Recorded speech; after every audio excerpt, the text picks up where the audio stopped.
The first time when they do something I wrong, when God reminded me, say sorry. You know short put?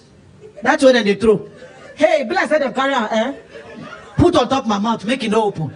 It felt so heavy. I couldn't say sorry. I struggled. I was ashamed of myself inside. Now sorry they had me like this. So one day I managed to say, children, I'm sorry, I was wrong.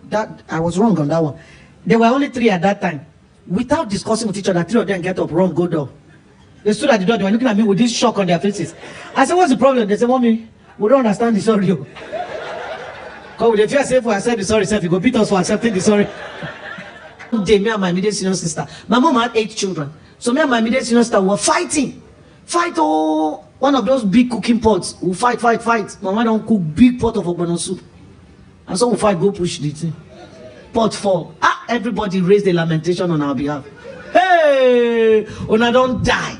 Hey, life has finished for you people. Everybody was shouting. Oh my God, Mama go keep person. So as Mama come to hear the commotion, she run out of the room. Everybody just came and saw her pot. You know, if I go see if you pack the top. But no, don't spread now. No, just they travel, they go. Hey! My junior sister was the one that was shouting the loudest because she was more scared for us. Now she they always beat because she was very stubborn. So she was scared of how much beating we'll get. Hey! As my mama just looked the soup, she descended on the person that was shouting. Beat the pikin. Then they shout, Mama, no be that one. Pour this, Mama. Mama no here. Mama vex. Beat the pikin finish. Then she stood up, breathing hard, angry. They say, Mama, no be she pour the soup. She said, who pour? Now these 2. She said, come here. Let her power don't finish. Now only one slap we collect. She had no strength anymore to beat. Then she turned to go. And they said to her, but Mama, she's not the one who emptied the soup on the ground. And you beat her. She said, it's good for her. Why was she shouting like that?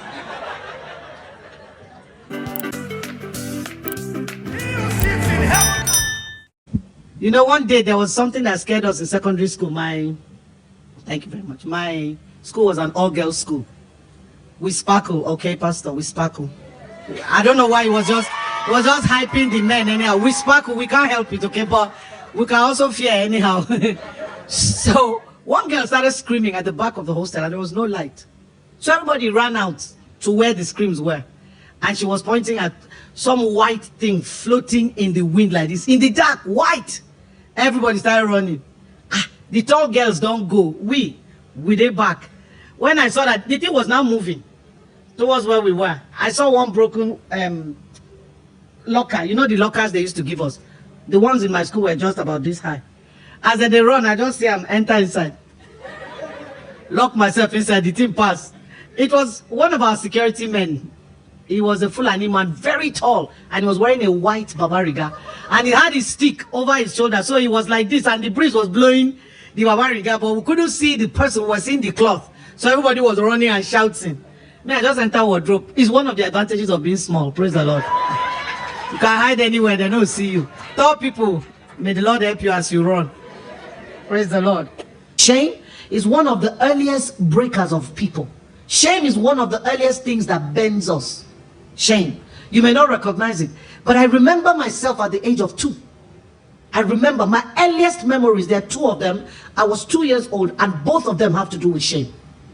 Shame is one of the things the devil uses to hold people in captivity. Shame is one of the things that Satan uses to drive home his strongholds in people. Praise the Lord. We went to take a group photograph. My father had all kinds of people living with us. Some of them were not related, but they tried very hard to connect how we're related. Their uncles, fathers, great-grandmothers, sister's daughter is the one that is in our house, and we don't know any of those people. But my mother's cooking pots were this big. And she will cook that once and we'll finish it because we're that many. I don't know why my father now said all of us should go and do group photo. It's not like now that you people have instant camera. Photographer will be arranging human beings for 40 minutes. How you keep your hand, how you keep your neck, everybody. And we're like 14 or 15. I didn't understand what was going on. I was 2. I was standing and just looking, and one of my uncles just came and slapped me.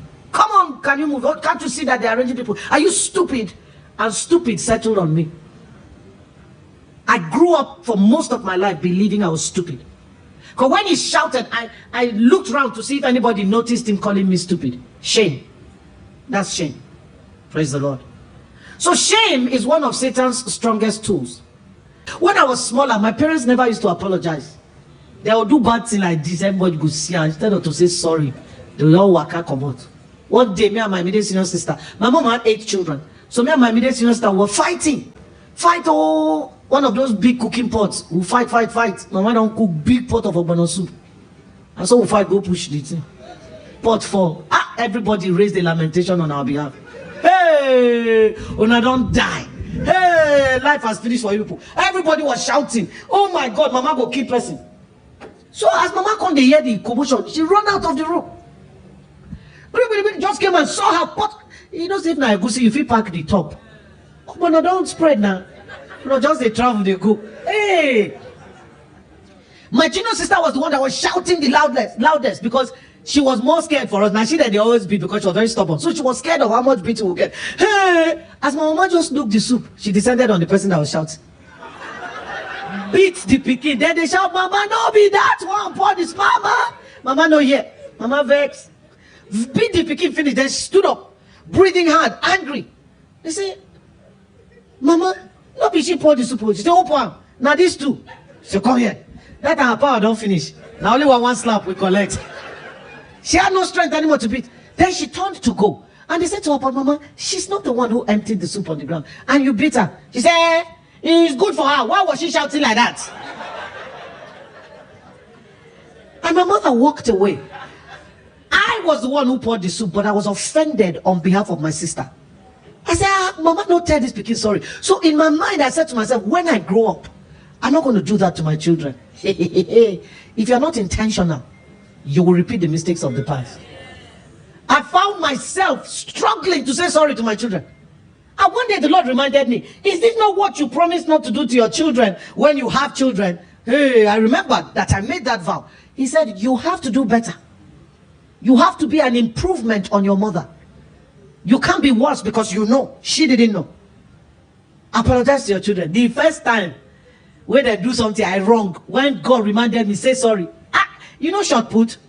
That's when they throw. Hey, bless them carry her, put on top of my mouth, make it no open. It felt so heavy. I couldn't say sorry. I struggled. I was ashamed of myself inside. Now sorry they had me like this. So one day I managed to say, children, I'm sorry, I was wrong. I was wrong on that one. There were only 3 at that time.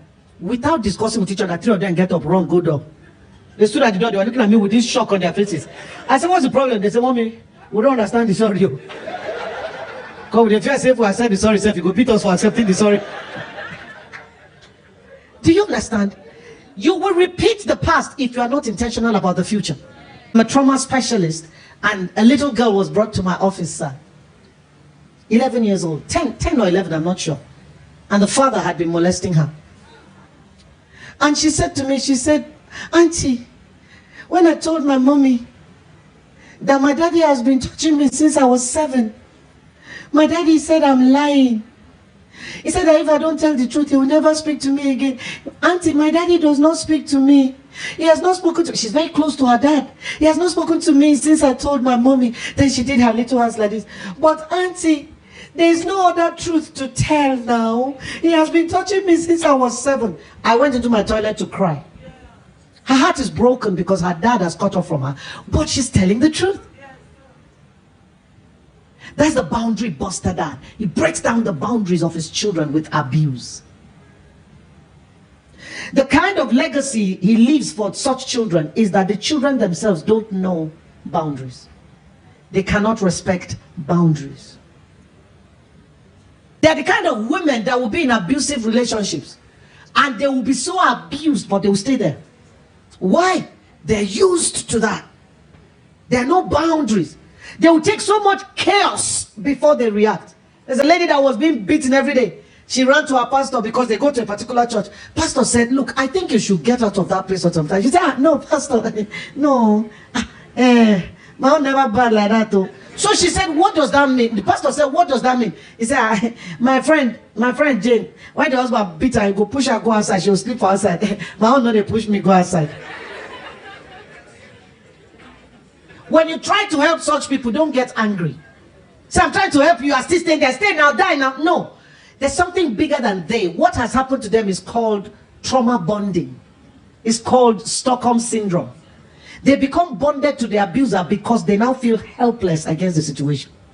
Most of the women that will do that, most of them are those who don't have an income, who have no family, no options. They will stay there because they feel defeated. Now, instead of feeling defeated and be fighting the person, they now become attached to the person. It's a psychological response to trauma. Praise the Lord. So, when the father is a boundary buster, the children don't know how to communicate boundaries. And people will violate them, go far before they even respond. Shadow dad is physically present, but essentially unavailable. That's the kind of father I had. My dad was there. He went to work every morning, came back in the afternoon, around 4. But my dad is the kind of dad that when you're talking to him, he's reading his newspaper. He's watching his TV. And you say, Daddy, I'm talking to you. Is it my ears that hear you or my eye? If you want to talk, talk. If you don't want to talk, get out. When you are talking to somebody and they're looking at their phone, how do you feel? But whenever I'm talking to any of my children, they're looking at their phone, I just stop talking. They'll look up and, Mommy, I'm listening. I say, no, you're not. I'm not important. That phone is important. When you are done with the phone, I'll tell you what I want to tell you. Or the option is, my friend, if you don't put that phone down, I'll scatter the thing. Do you understand? I'm still the mom now. And it depends on the age of the child. One of my sons is now 6 feet tall. Yeah, my son. So they say I should stop saying which child did what. That because some of their friends are usually listening. Then they'll come to them and say, so now you do that thing for your mama. Say, Mommy, not everybody's mother is a preacher, so don't be talking about us. But if you have to talk about us, don't say who did what. Just say one of the children. So one of my sons, I have 3 boys and 4 girls. One of the boys, when he now grew to 6 feet, he do something, I raised my hand, he hold my hand for air. And then he said, no, we're not fighting, we're playing. He just held my hand. He said, Mommy, not be like before now. He said, Mommy, it's not like before now. You said, you still a raised hand, Mommy. Praise the Lord. But my first son was 24 when I fired him a dirty slap. 2 of us were surprised. I stopped beating him when he was 13. I told him, 14. You're a big boy now, no more beating. I'll just be using mouth. We'll talk when you do something bad. So we're good with that until he came home. One time, he works at sea. He's a marine engineer. I was talking to him because he's also about 6'1", I think. He was looking at the center of my head as I was talking. 2 of us were surprised. I fired him a dirty slap. The shock on his face. I said, you know what? If you like grow like Iruko, the day woman will reach your face, I'll climb chair. Fire your face very well. You will always be the child, I'll always be the parent. Praise the Lord. So, the shadow dad is dealing with his own addictions, so he has nothing to give.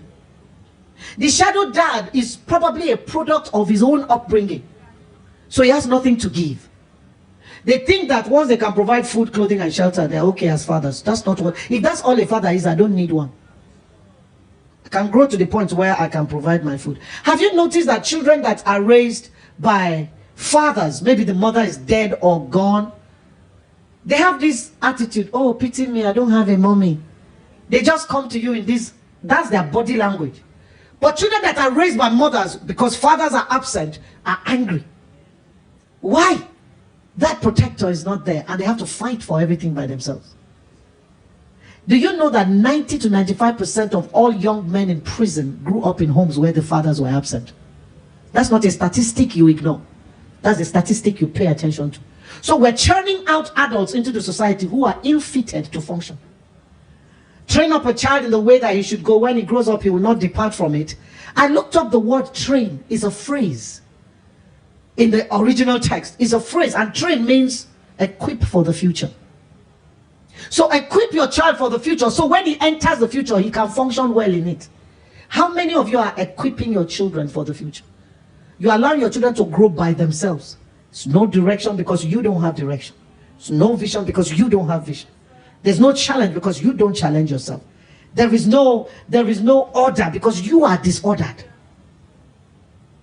When I was small, I was angry at my father for not being available. When I grew up, I tried to think, what was my father's reality? My father's father had 6 wives.